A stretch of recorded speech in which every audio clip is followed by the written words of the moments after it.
జిల్లాలో ఈ ఘటన చోటు చేసుకుంది. పాడేరు అసెంబ్లీ నియోజకవర్గం చింతపల్లి మండలం నీరుతోటపాలెం దగ్గర దాడి జరిగింది. మొదట కోడిగుడ్లతో దాడి చేశారు కొంతమంది గుర్తు తెలియని వ్యక్తులు. ఆ తర్వాత కత్తులతో దాడికి దిగారు ఓ వర్గం. దాడిలో అటు అభినయ్ దర్శన్కి చాలా తీవ్రంగా గాయాలయ్యాయి. ఇప్పుడు ఈ వీడియోలు వైరల్గా మారాయి సోషల్ మీడియాలో. దాడి ఎందుకు చేశారన్నటువంటి దానిపైన ఇంకా క్లారిటీ రావడం లేదు. భరోసా పేరుతో పార్టీ పెట్టాడు అభినయ్ దర్శన్. ఇక ఏజెన్సీ ప్రాంతాల్లో పాదయాత్ర కూడా చేస్తూ ఉన్నాడు.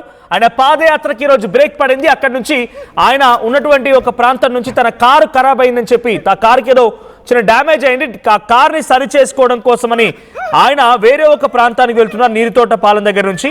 సో ఈ క్రమంలోనే ఒక్కసారిగా కారుపై అటాక్ జరిగింది. చింతపల్లి మండలం పాడేరు అసెంబ్లీ నియోజకవర్గంలో నీరుతోటపాలెంలో ప్రస్తుతానికి ఆయనపై దాడి జరిగింది. సో దాడి జరిగినటువంటి వెంటనే ఆయన అక్కడి నుంచి ఒక ప్రభుత్వ ఆసుపత్రి తరలించారు.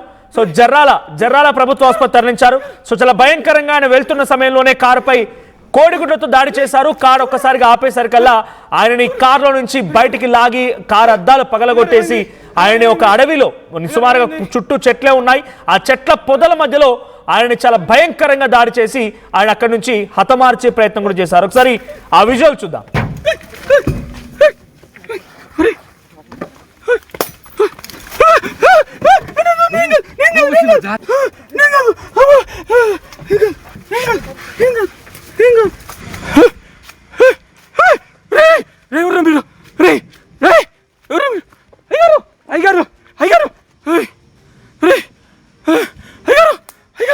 ఏమైంది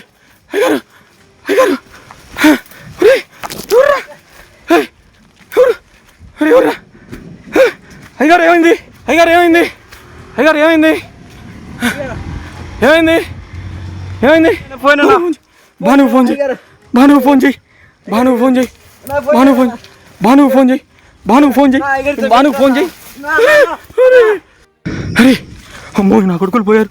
అయ్యారు అయ్యారు అయ్యారు అయ్యారు అరే సుధా. సో రైట్ సైడ్ విజువల్లో మనం చూస్తున్న అభినయ్ దర్శన్ పూర్తిగా కూడా దాడి చేసిన తర్వాత రక్తపు మడుగులో కొట్టుమిట్టాడుతున్న విజువల్ కనబడుతుంది. పిక్చర్ ప్లే చేయండి. ఆ రక్తపు మడుగులో కొట్టుమిట్టాడుతున్న విజువల్ చూస్తూ ఉంటే ఎంతలా ఆయనపై దాడి జరిగిందో అర్థమవుతోంది. సో కొంతమంది వ్యక్తులు ఆయన పాదయాత్ర చేస్తున్నాడు అని చెప్పి కావాలని దాడి చేశారని స్వయంగానే వారితో ఫోన్లోనే మాట్లాడుతూ కూడా వారు మాట్లాడుకొచ్చారు. ఎవరైతే అభినయ్ దర్శన్కి సంబంధించినటువంటి ఆయన చుట్టూ ఉన్నటువంటి వ్యక్తులు కానీ ఆయన మేనేజర్ కిరణ్తో నేను ఫోన్లో మాట్లాడాను. సో కొంతమంది గుర్తులను దుండగులు అక్కడికి వచ్చి విజువల్లో మనం చూస్తున్నాం. ఎస్, అది ఫేస్కి మాస్క్ ధరించారు, హెల్మెట్ పెట్టుకున్నారు. సో ఆయన కార్ని అద్దాలు పగలగొట్టి కారు నుంచి బయటికి లాగి చాలా ఇక్కడ ఎగ్జాక్ట్గా దాడి జరుగుతుంది. అక్కడ కింద అభినయ్ దర్శన్ పడుకున్నాడు. అక్కడ ఆయన కింద పడిపోయిన తర్వాత ఆయనని చుట్టుముట్టి కొంతమంది వ్యక్తులు దాడి చేస్తూ ఉన్నారు. సో ఇంకొంతమంది పక్కనటువంటి వారిని పైన కూడా దాడి చేస్తూ ఉన్నారు. అందరినీ పరిగెత్తిస్తూ ఉన్నారు. ఆ అడవిలో నుంచి ఆ చెట్ల మధ్యలో నుంచి వారంతా కూడా పరుగులు పెట్టడం మనం చూస్తూ ఉన్నాం. సో ఒక భయానక వాతావరణం కనిపించింది ఆ వీడియోలో. సో ఒకసారి స్వయంగా నేను ఆయన మేనేజర్ కిరణ్తో కూడా మాట్లాడుకొచ్చాను లేటెస్ట్గా. సో ఇప్పుడు ఒక 5 minutes బ్యాక్ నేను మాట్లాడాను. ఆయన ఏం మాట్లాడారు, ఆయన ఎటువంటి సిచ్యువేషన్ ఉన్నారని చెప్పుకొచ్చారు. అభినయ్ దర్శన్ పరిస్థితి ఏంటో ఆయన మాటలు వినండి. హలో, అభినయ్ దర్శన్ సంబంధించిన వాళ్ళ? చెప్పండి. నేను మనోజ్ అండి, ఆర్టీవీ నుంచి మాట్లాడుతున్నాను. సార్ చెప్పండి సార్. ఏమైంది? ఏదో వీడియోస్ వస్తున్నాయి, సర్క్యులేట్ అవుతున్నాయి. అవును సార్, ఎవరో దాడి చేశారు సార్. ఎక్కడది? ఇక్కడ పాడేరు నియోజకవర్గం చింతపల్లి మండలం దగ్గర నీరుతోటపాలెం అనే గ్రామం ఉంది సార్. నీరుతోటపాలెం గ్రామం. ఏంటి పాదయాత్ర ఉన్నారు అప్పుడైనా? లేదు సార్, ఈ రోజు పాదయాత్ర లేదు. కార్ రిపేర్ ఉంటే చేయించుకోవడానికి వెళ్తున్నాం సార్. ఓకే, ఎక్కడికి వెళ్తున్నారు? చింతపల్లి అనే మండలం వెళ్తున్నాం సార్. అటాక్ చేసింది వెళ్తుంటే ఒకటి తెలియదు సార్. నేను కూడా కారులోనే ఉన్నా. కారులో నుంచి నన్ను లాగేసినారు, తర్వాత అద్దం పగలగొట్టినారు. తర్వాత నేను దిగిన తర్వాత నా మీద రాగైపోయి తర్వాత ఈ వాడు కాదురా మనకు కావాల్సిందని చెప్పేసి ఎమడబట్టినాడు. నేను ఒక సైడ్ ఉరికిన, అయ్యారు సార్ ఫారెస్ట్ ఎటు ఉరికినాడు అర్థం కాలే నాకు. ఒక బుడ్డోడు ఉంటాడు సుధా అని, వాడిని ఎత్తేసి అవతలేసినారు. వాడిని ఎత్తేసి అవతలేసినారు. వాడు ఎటుపడ్డాడు తెలియదు, అయ్యగారు ఎటు ఉరికినారో తెలియదు. నలుగురు మాత్రం ఉన్నారు, 6 ఉన్నారు. నేను దూరం ఉరికినా, వీళ్ళు ఎటు ఉరికారు, ఆయన ఎటు ఉరికారో తెలియదు. మొత్తం ఉరికిన తర్వాత నేను ఒక 1/2 నిమిషం లోపు ఉరుగుతా వచ్చే లోపల ఆయన్ని ఇంకా దేంతో పొడిచారా నరికారా ఎట్లా చేశారో తెలియదు కానీ నెత్తురు అంతా ఉరుగుతున్నారు. ఈ నా కొడుకు పాదయాత్రకి చేయడానికి మత మార్పిడి చేస్తున్నాడు అని చెప్పేసి అన్నాడు ఒకడు వెళ్ళేటప్పుడు. ఏ టైంలో జరిగింది సార్? ఇది టైమింగ్ నాకు తెలిసి ఇప్పుడు కరెక్ట్ గా గంట అయి ఉంటదండి. కరెక్ట్ గంట అయి ఉంటుంది సార్. 4:20 అనుకోండి, 4:20 ఆ మధ్య.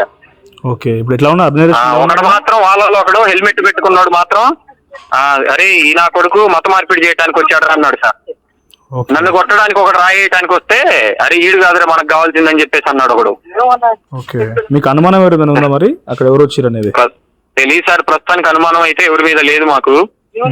ఇప్పుడు పరిస్థితి ఎలా ఉంది? అభినయ్ దర్శన్ పరిస్థితి ఎలా ఉంది సార్? కాన్షియస్ లోకి అయితే రాలేదు, ఇక్కడ డాక్టర్ గారు క్యాన్లా పెట్టారు, బేసిక్ ట్రీట్మెంట్ చేశారు సార్. ఎక్కడ హాస్పిటల్? కాన్షియస్ లోకి అయితే రాలేదు ఇంకా.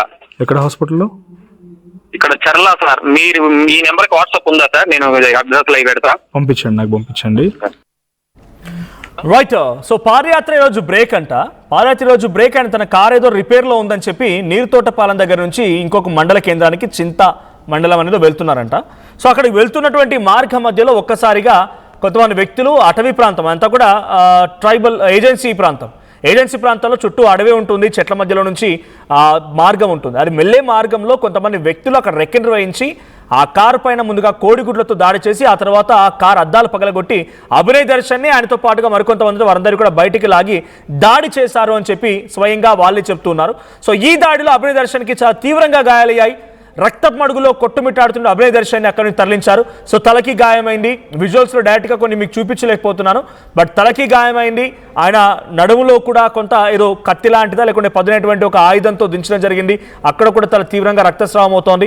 ఇప్పుడు ప్రస్తుతానికైతే ప్రభుత్వ ఆసుపత్రిలో చికిత్స అందిస్తున్నారు అభినయ్ దర్శన్కి. సో అభినయ్ దర్శన్ పరిస్థితి కూడా కొంత ఎక్స్ట్రీమ్గా ఉన్నట్టు తెలుస్తోంది. మరిన్ని అప్డేట్స్ ప్రతినిధి నిర్మలా అందిస్తారు. నిర్మలా, అప్డేట్స్ ఏంటి? అభినయ్ దర్శన్ పై దాడి చేసిన వ్యక్తుల్లో ఎటువంటి అనుమానాలు వ్యక్తం అవుతున్నాయి? సో తెలిసిన వ్యక్తుల పైన ఇది ఇంకేదైనా రాజకీయంగా ఆయనపై జరిగిన దాడి అనుకోవాలా? అప్డేట్స్ ఏంటి? ఎస్ మనోజ్, ఈ ఘటన మాత్రము అల్లూరి సీతారామరాజు జిల్లాలో చోటు చేసుకుంది. కొన్ని గంటల క్రితమే అని కూడా చెప్పొచ్చు. ఎందుకంటే గతంలో చూసుకున్నట్లయితే కూడా అభినయ్ దర్శన్ ఇక్కడ హైదరాబాద్ లో కూడా జూబ్లీ హిల్స్ బై ఎలక్షన్లలో కూడా తను పోటీ చేస్తానని కూడా నామినేషన్ వేయడానికి కూడా ప్రయత్నించారు. అప్పుడు నామినేషన్ కుదరకపోవడంతో వెనకడు వేశాడు అనేది కూడా తెలుస్తూ ఉంది. అదే విధంగా తను రాజకీయాల్లోకి రావాలి, ఎందుకంటే ప్రవీణ్ పగడాల తను దూరమైన తర్వాత కూడా తన ఘటనలో చోటు చేసుకున్నటువంటి అన్ని అంశాలను కూడా పరిగణలోకి తీసుకొని అప్పుడు అభినయ్ దర్శన్ చాలా వరకు కూడా మేము కూడా ముందు నడవాలి ఖచ్చితంగా అని చెప్పేసి ఒక ఇదితోటి తను సొంతంగా ఇప్పుడు పార్టీ పెట్టుకోవడం కూడా జరిగింది. పార్టీ పెట్టి అక్కడ అల్లూరి సీతారామరాజు జిల్లాలో పాదయాత్ర కూడా మొదలు పెట్టాడు. ఈ రోజు పొద్దున్నే కూడా ఒక వీడియో కూడా రిలీజ్ చేయడం జరిగింది. అక్కడ చేస్తున్నటువంటి పాదయాత్రకు సంబంధించినటువంటి అప్పటికే తనకు ఒక థ్రెట్ ఉంది అని చెప్పుకుంటూ కూడా తను కొన్ని మీడియా ఛానళ్లలో కూడా చెప్పుకుంటూ రావడం కూడా జరిగింది. నన్ను చాలా మంది బెదిరిస్తున్నారు, నువ్వు రాజకీయాల్లోకి రావద్దు అంటున్నారు అని చెప్పేసి నన్ను బెదిరిస్తున్నారు అని చెప్పేసి కూడా చెప్పడం జరిగింది. అదే కోణంలో ఈ రోజు తనపై దాడి జరిగింది అనుకోవచ్చు. ఆ దాడి కూడా కక్షపూరితంగా చేశారు అనేదే తెలుస్తూ ఉంది. ఎందుకంటే ఫస్ట్ కారు అద్దాల పైన మొత్తం కోడిగుడ్లతో దాడి చేసిన తర్వాత ఇక్కడ కొంతమంది పాస్టర్లు ఉన్నారు. సో వారితో కూడా మాట్లాడదాం. జాన్ వెస్లీ గారు మనతో పాటు ఫోన్ లైన్ లో. జాన్ వెస్లీ గారు, అభినయ్ దర్శన్ పై అటాక్ జరిగింది. అభినయ్ దర్శన్ అక్కడ రక్తపు మడుగులో కొట్టుమిట్టాడుతున్న విజువల్ కనబడుతోంది. ఆయన తన అనుచరులతో ఆ పాదయాత్రలో భాగంగా ఈరోజు ఒక్కరోజు బ్రేక్ ఉంటే కార్ రిపేర్ కోసం అని వేరే ఒక ఏరియాకు వెళ్తూ ఉంటే ఈ అటాక్ జరిగింది. సో ఈ అటాక్ వెనక ఎవరుండే అవకాశం ఉంది? అంటే పొలిటికల్గా ఆయన పార్టీ పెట్టి ముందుకెళ్తున్నారు కాబట్టి పొలిటికల్గా ఆయన ఎదుర్కోలేక లేకపోతే ఎవరన్నా శత్రువులు ఉన్నారా? జాన్ వెస్లీ గారు సార్ నమస్తే అండి. ఆర్టీ వారికి నా హృదయపూర్వక వందనాలు. మరి ఈ రోజున ఇప్పుడే నేను జస్ట్ ఇప్పుడు మీరు ఫోన్ చేశారు, ఇప్పుడే నేను ఆ వీడియోస్ కూడా ఇప్పుడే చూస్తాను. చాలా విచారకరమైన సంఘటన ఇది. మరి దీనికి పూర్వపరాలు ఇంకా ఎవరికి తెలియదు. ప్రస్తుతం ఇప్పుడు మేము కూడా ఇప్పుడే చూస్తాం ఈ విషయాలు చూసి మరి మేము కూడా అసలు ఏం జరిగింది అనేటువంటి ముందు ప్రాథమిక విచారణ మేము జరుపుతూ ఉన్నాం.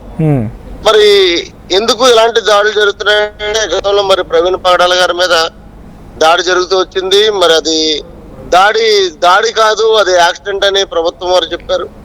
మరి ఈ రోజున మరొకసారి అభినయ్ దర్శన్ అంటే మరి ఉభయ తెలుగు రాష్ట్రాలు, 2 రాష్ట్రాల్లో కూడా మరి ఎంతో పరిచయం ఉన్నటువంటి వ్యక్తి. అంటే పొలిటికల్ అటాక్ అనుకోవాలా? ఇది పొలిటికల్ అటాక్ అనుకోవాలా? బికాస్ గతంలో కూడా చాలా వరకు రిలీజియస్ గా ఆయన పైన కాన్సన్ట్రేట్ చేసి అదే ఇప్పుడు రీసెంట్ గా అతను మరి పార్టీ ఏదో పెట్టాడు, భరోసా పార్టీ అని. అలాగే దాని మీద పాదయాత్ర కూడా అరకు ఆ ప్రాంతంలో చేశాడు. అవును. సో ఏంటంటే ఇప్పుడు క్రిస్టియానిటీలో అతను ఒక ఒక లీడర్ గా, ఒక నాయకుడిగా అతను ఒక నూతనమైన పందాలు అతను వెళ్తూ ఉన్నాడు. సో మరి ఇది దాడా లేదంటే యాక్సిడెంట్ అనేది ఇంకా తెలీదు. కాదు దాడి అని అక్కడ మనం దాడికి సంబంధించి విజువల్ కనబడుతూ ఉన్నాయి. దాడికి సంబంధించి విజువల్ కనబడుతూ ఉన్నాయి. ఇప్పుడు దాడిగానే కనబడుతుంది సార్. అది ఎవరు చేస్తారు ఏంటి, మరి ఏదైనా కుటుంబ కలహాలా లేదంటే ఎవరైనా కావాలని మరి క్రిస్టియానిటీ మీద పడని వారు ఎవరైనా టార్గెట్ చేసి దాడి చేస్తారా అనేది ఇంకా తెలియాలి. మరి ఆల్రెడీ ముందుగా అతనికి కూడా కాల్స్ వచ్చినాయి అని అంటున్నారు. బెదిరింపు కాల్స్ వచ్చినాయని, నేను చంపేస్తామని చెప్పేసి అతనితో ఏదో అన్నారని ఆయనే స్వయంగా మరి కొన్ని యూట్యూబ్స్ లో అతని ఛానల్లో చెప్పడం జరిగింది. అంటే ఇప్పుడు చేతులు కాలాక ఆకులు పట్టుకున్నట్టు ఉందండి ప్రభుత్వం యొక్క వ్యవహార శైలి. ఎందుకంటే ఆల్రెడీ ముందుగానే మరి అజయ్ బాబు గారు కానీ, లేదంటే మరి ప్రవీణ్ పగడాల గారు కానీ, లేదంటే ఈ అభినేత ఇంకా చాలా మందికి ఇలాంటి బెదిరింపు కాల్స్ వచ్చినప్పుడు టేక్ ఇట్ ఈజీగా తీసుకుంటున్నారు. అబ్బాయి వాళ్ళని ఎవరు ఏం చేస్తారు, వాళ్ళని ఏమంటారు, ఇదేదో సెల్ఫ్ ప్రాపగండా కోసం, ఏదో ఫేమ్ కోసం, నేమ్ కోసం చేస్తున్నారు, వాళ్ళని ఎవరు ఏం చేస్తారని టేక్ ఇట్ ఈజీగా తీసుకుంటున్నారు. అలాంటి బెదిరింపు కాల్స్ వచ్చినప్పుడే ప్రభుత్వం ఒకవేళ యాక్షన్ తీసుకుని వారికి ఏదైనా భద్రత కల్పించి ఇలాంటి దిశగా అడుగులేస్తే ఇలాంటి పరిణామాలు జరగకుండా. గతంలో కంప్లైంట్ ఇచ్చారు ఆయన, నాపై అటాక్ జరిగే అవకాశం ఉంది, నన్ను థ్రెటన్ చేస్తున్నారని, చంపేస్తానని చెప్పి అంటున్నారని. కంప్లైంట్ ఇచ్చారో లేదో మనకి ఇంకా పూర్తి సమాచారం లేదు, కానీ ఖచ్చితంగా ఆయన యూట్యూబ్ ఛానల్ చెప్పాడు ఇలాంటి నా మీద ఇలా ఫోన్ కాల్స్ వస్తున్నాయి, నన్ను చంపేస్తానని బెదిరిస్తున్నారని. మరి ఆయన గతంలో కూడా చెప్పారు ఆయన యూట్యూబ్ ఛానల్లో. ఎవరైతే ఫోన్ చేశారో ఆ రికార్డింగ్ కూడా ఆయన యూట్యూబ్ ఛానల్లో మరి వినిపించడం జరిగింది. ఇప్పుడు అటాక్ పై మీ రియాక్షన్ ఏంటి, ఎలా రియాక్ట్ అవ్వబోతున్నారు యాజ్ ఎ పాస్టర్ గా కానీ, క్రిస్టియన్ కమ్యూనిటీ పరంగా కానీ? ఒక క్రైస్తవ నాయకులుగా అసలు ముందు అక్కడ ఏం జరిగింది, ఎవరు అనేది పూర్తిగా సమాచారం తెలుసుకున్న తర్వాత ఒకవేళ నిజంగా అది ఒకవేళ మతవాదుల చర్య అయితే దాన్ని తీవ్రంగా ఖండిస్తున్నాం. దాని పర్యవసానం కూడా చాలా గట్టిగా ఉంటుంది. ఎందుకంటే ఆల్రెడీ మా నాయకుడు ఒకటి కోల్పోయాం మేము. ఒక గొప్ప మరి ప్రబోధకుడు, ఒక మంచి మానవతావాదిని మేము కోల్పోవడం జరిగింది క్రైస్తవ సమాజం. ఇంకా అనేక మందిని కోల్పోవడానికి మేము సిద్ధంగా లేవు. మా శక్తి వంచన లేకుండా మేము కాపాడుకోవడానికి ప్రయత్నం చేస్తాం. మరి ఇది నిజంగా ఒకవేళ మత ఛాందస్వాదులే దాడి అయితే మేము కఠినంగా మరి ఈ సమయంలో ప్రభుత్వాన్ని విన్నవిస్తూ ఉన్నాం. దయచేసి క్రైస్తవుల పట్ల ఒక మరి మంచి వైఖరిగా మీరు ఉండాలి. మాకు ఎలాంటి ప్రాణ భయం కలుగుతున్నాయనేటువంటి థ్రెటనింగ్ కాల్స్ వచ్చినప్పుడు మేము ఏమైనా చెప్పినప్పుడు కొంచెం సీరియస్ గా మా పట్ల యాక్షన్ తీసుకోవాలని మేము ప్రభుత్వాన్ని విజ్ఞప్తి చేస్తూ ఉన్నాం. థ్యాంక్ యూ జాన్ వెస్లీ గారు. సో ఆయన కూడా పాస్టరే. సో జాన్ వెస్లీ రియాక్షన్ ఇది. ఆయన గతంలో కూడా థ్రెటనింగ్ కాల్స్ వచ్చాయి, చాలా వరకు చెప్పుకొచ్చారు, కానీ గవర్నమెంట్ పట్టించుకోలేదు అని అంటున్నారు జాన్ వెస్లీ. సో నిర్మల, ఇప్పుడు ఈ అటాక్ తర్వాత ఆయన పరిస్థితి ఏంటి, ప్రజెంట్ ఎక్కడున్నారు ఆయన, పరిస్థితి ఎలా ఉంది నిర్మల? బట్ ఒకసారి మళ్ళీ తీసుకునే ప్రయత్నం చేద్దాం. సో ప్రజెంట్ అయితే ఆయన్ని ఒక ప్రభుత్వ ఆసుపత్రికి తీసుకెళ్లారు అన్నట్టు తెలుస్తోంది. సో ఆయన్ని ప్రజెంట్ పాడేరు నియోజకవర్గ పరిధిలో ఉన్నటువంటి ఒక మండల కేంద్రంలో ఉన్నటువంటి ఒక మెకానిక్ షెడ్ దగ్గరికి తన కార్ రిపేర్ అయింది కాబట్టి ఆ కార్ని సరిచేయించడం కోసం వెళ్తున్నారు. ఆ క్రమంలోనే ఒక్కసారిగా ఈ అటాక్ జరిగింది. సో ఈ అటాక్లో ప్రజెంట్ ఆయనకి చాలా తీవ్రంగా గాయయ్యే, రక్తపు మడుగులో కొట్టుమిట్టాడుతూ ఉన్నాడు. సో చింతపల్లి మండలంలో ఆయనకి ఇప్పుడు అటాక్ జరిగింది. నీరుతోటపాలెం దగ్గర జరిగింది. సో అక్కడి నుంచి ఒక గవర్నమెంట్ హాస్పిటల్ తీసుకెళ్లారు, జర్రాల గవర్నమెంట్ హాస్పిటల్ తీసుకెళ్లారు. సో నిర్మలైన సిచ్యువేషన్ ఏంటి ఇప్పుడు? పాస్టర్లు కానీ, క్రిస్టియన్ కమ్యూనిటీ కానీ, ఆయన క్రిస్టియానిటీలో ఉంటూ ఒక నాయకుడిగా ఎదిగారు, ఆ తర్వాత ఒక పొలిటికల్ పార్టీ అని చెప్పి దాని పాదయాత్ర కూడా చేస్తూ ఉన్నారు. సో ఆయన సిచ్యువేషన్లా ఉంది. ఈ దాడి తర్వాత క్రిస్టియన్ కమ్యూనిటీ నుంచి రియాక్షన్స్ ఏంటి? ఎస్ మనోజ్, ఇప్పుడైతే చాలా వరకు కూడా ఈ వార్త విన్న తర్వాత, ఈ విజువల్స్ చూసిన తర్వాత మాత్రము చాలా మంది క్రిస్టియన్స్ అయితే ఆగ్రహానికి గురవుతూ ఉన్నారు. ఖచ్చితంగా మా మీద కుట్రపూరితంగానే ఇవన్నీ కూడా చేస్తూ ఉన్నారు అని చెప్పేసి వాళ్ళైతే ఆగ్రహాన్ని వ్యక్తం చేస్తూ ఈసారి అసలు మేము ఊరుకునేదే లేదు, ఈ 2 తెలుగు రాష్ట్రాల వ్యాప్తంగా కూడా మేము ఉద్రిక్తతను నెలకొనేలాగా చేస్తాము అని చెప్పేసి కూడా ఇక్కడ పాస్టర్స్ కావచ్చు, క్రిస్టియన్స్ కావచ్చు, అందరూ కూడా ఒకే పట్టు మీద ఉన్నారు. అభినయ్ దర్శన్ ని చూడడానికి కూడా ఇక్కడ తెలంగాణ రాష్ట్రం నుంచి కూడా చాలా మంది ఇటు పాస్టర్లు అటు క్రిస్టియన్స్ అంతా కూడా మొత్తం అక్కడికి తరలి వెళ్తున్నట్టుగా కూడా తెలుస్తూ ఉంది. ఇప్పటికైతే అభినయ్ దర్శన్ ఇంకా స్పృహలోకి రాలేదు. తనకు గవర్నమెంట్ హాస్పిటల్లో ట్రీట్మెంట్ కూడా జరుగుతూ ఉంది. కానీ ప్రాణాపాయ స్థితి నుంచి అయితే బయటపడ్డాడని చెప్పుకోవచ్చు. డాక్టర్లు కూడా అదే చెప్తున్నారు. ప్రాణానికి ప్రమాదం లేదు, కానీ తను స్పృహలోకి రావడానికి టైం పడుతుంది. చాలా వరకు కూడా తనకు మేజర్ గానే దాడి జరిగింది కాబట్టి తనకు ఎక్కువగా కూడా గాయాలు అయ్యాయి కాబట్టి దాని నుంచి కోలుకోవడానికి కూడా టైం పడుతుంది అని చెప్పేసి ఓ పక్క డాక్టర్లు చెప్తున్నప్పటికీ కూడా కడప తన స్వస్థలం కాబట్టి కడప నుంచి చాలా మంది ఇప్పటికే క్రిస్టియన్స్ అంతా కూడా అక్కడికి చేరుకున్నట్టుగా సమాచారం అయితే ఉంది. అదే కాకుండా ఈ దాడికి పాల్పడ్డ వాళ్ళు ఎవరైనా సరే వాళ్ళని అయితే వదిలిపెట్టే ప్రసక్తే లేదు అని చెప్పేసి కూడా వీళ్ళు ఆగ్రహాన్ని వ్యక్తం చేస్తున్నట్టుగా తెలుస్తుంది. మరి ఇంకో కోణంలో చూసుకున్నట్లయితే అభినయ్ దర్శన్ తో పాటు ముగ్గురు ఉన్నారు. ఇంకా ముగ్గురు కళ్ళల్లో కూడా కారం కొట్టినట్టుగా తెలుస్తూ ఉంది. వాళ్ళు మేము గుర్తు పట్టొచ్చు లేకపోవచ్చు, ఎందుకంటే మాకు ఏం జరిగిందో తెలియని ఇదిలో ఉండిపోయాము అని చెప్పేసి ఓ పక్క వాళ్ళు చెప్తున్నప్పటికీ పోలీసులు అయితే కేసు నమోదు చేసుకుని దర్యాప్తు కొనసాగిస్తూ ఉన్నారు. దాడికి పాల్పడ్డ వాళ్ళని పట్టుకుంటామని ఎట్టి పరిస్థితుల్లో వదిలిపెట్టేది లేదు అని చెప్పేసి పోలీసులు చెప్తూ ఉన్నారు. Manoj, thank you Nirmala. So మొత్తంగా అభినయ్ దర్శన్ పై అటాక్ కి సంబంధించి చాలా తీవ్రంగా అటు క్రిస్టియన్ కమ్యూనిటీకి రియాక్ట్ అవుతున్నట్టు తెలుస్తోంది.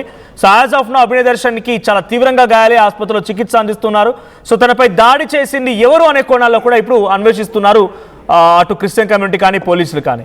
సో అది జంగల్లో నడి మధ్యలో రోడ్డుకి అడ్డంగా వచ్చి కోడిగుడ్లతో కార్ని బ్లాక్ చేయడం ఏంటి, ఆ తర్వాత అటాక్ చేయడం ఏంటి, ఆ వ్యక్తి పైన అటాక్ తర్వాత డైరెక్ట్గా ఆయన్ని చాలా దారుణంగా మొహాలకి మాస్కులు వేసుకొని వచ్చి అటాక్ చేశారంట. ఒకసారి ఆ విజువల్ చూద్దాం. సో విజువల్ మనం చూడొచ్చు. ఆ విజువల్లో ఒకసారిగా కొంతమంది వ్యక్తులు వచ్చి కార్ని అడ్డగించి ఆ అద్దాలు పగలగొట్టి అభినయ్ దర్శన్ కిందికి లాగేసి పడేసి ఆయన పైన కత్తులతో దాడి చేసిన విజువల్ చూస్తున్నాం. ఒకసారి ఆ విజువల్ చూద్దాం పూర్తిగా అక్కడ ఎటువంటి సిచ్యువేషన్ ఉందనేది.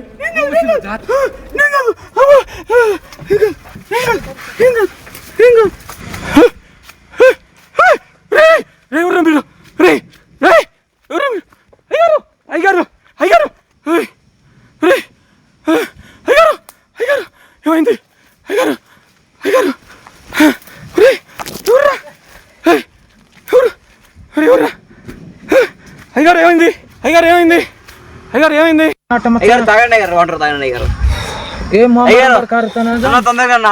తొందరగా ఫోన్ చేయాలన్నా.